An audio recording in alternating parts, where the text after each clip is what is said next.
Hello, mga kapatid, and welcome back sa aking page and sa aking YouTube channel. For today's video, magre-reaction video lang tayo ngayon, regarding to sa ginawa na interview ni Henry Umaga Diaz kay Noel Menorca, yung dating ministro ng Iglesia ni Cristo na ngayon ay tiwalag na ngayon, regarding to sa kanyang sinalaysay sa interview niya kay Henry Umaga Diaz. Okay, ang daming kasinungalingan binanggit ni Noel Menorca, kasi si Noel Menorca ay nasa ibang bansa na ngayon.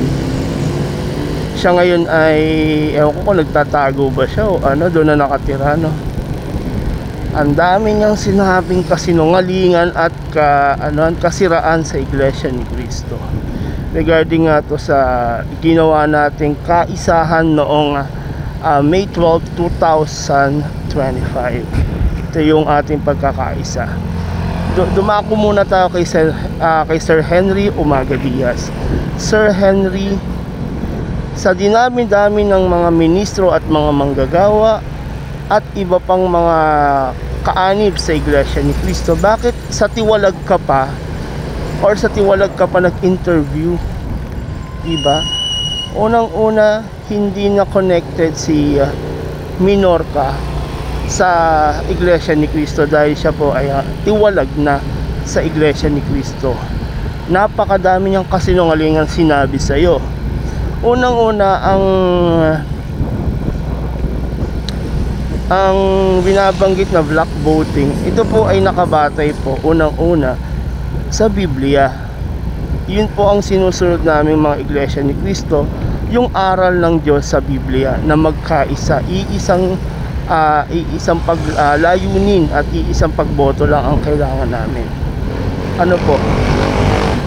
Pangalawa po,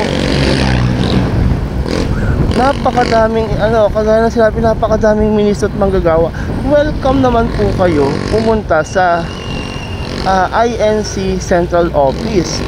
Bakit ganon? Ano po ba yung pinaka-purpose para sirain po ba ang Iglesia ni Cristo, o dahil sa may kayo hadikain? Opo, sana wag naman po ganon, nakakabastos po sa aming mga Iglesia ni Cristo yung ginawa niyo pong interview kay Menorca. Di ba nasa Canada na po kayo? Pwede naman po kayong pumunta sa pinakamalapit na gusaling sambahan diyan sa Canada. Nakakasama lang siguro ng loob dahil ang daming kasinungalingan binanggit ni Menorca.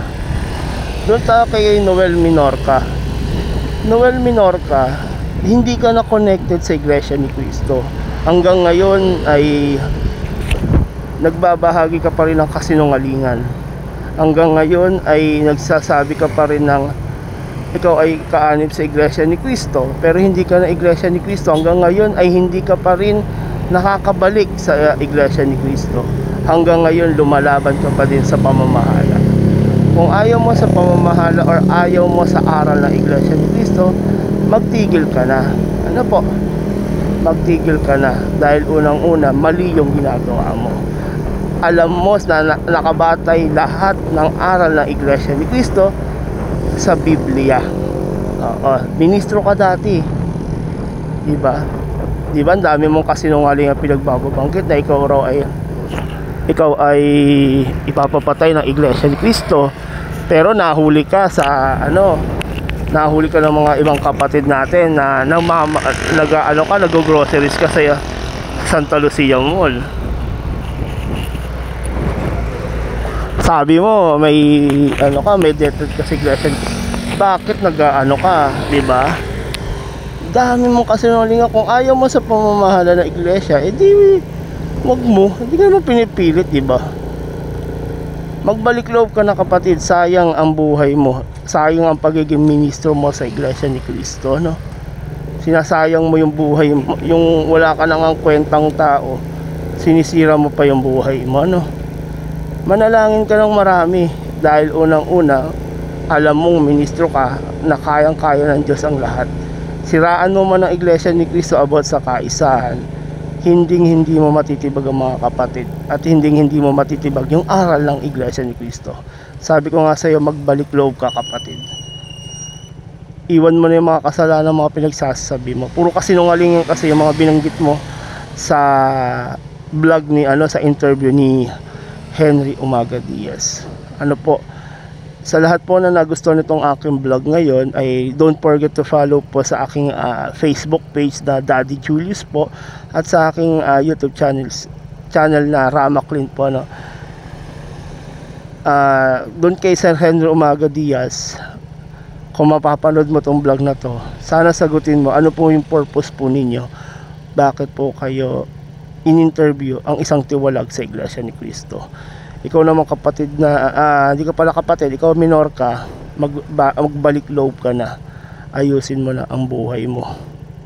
Yun po, maraming salamat sa inyo mga kapatid, at huwag niyo pong kalimutan ulit pong mag-subscribe sa aking YouTube channel, Ramaklin po, and ang aking Facebook page po na Daddy Julius. Maraming salamat po mga kapatid.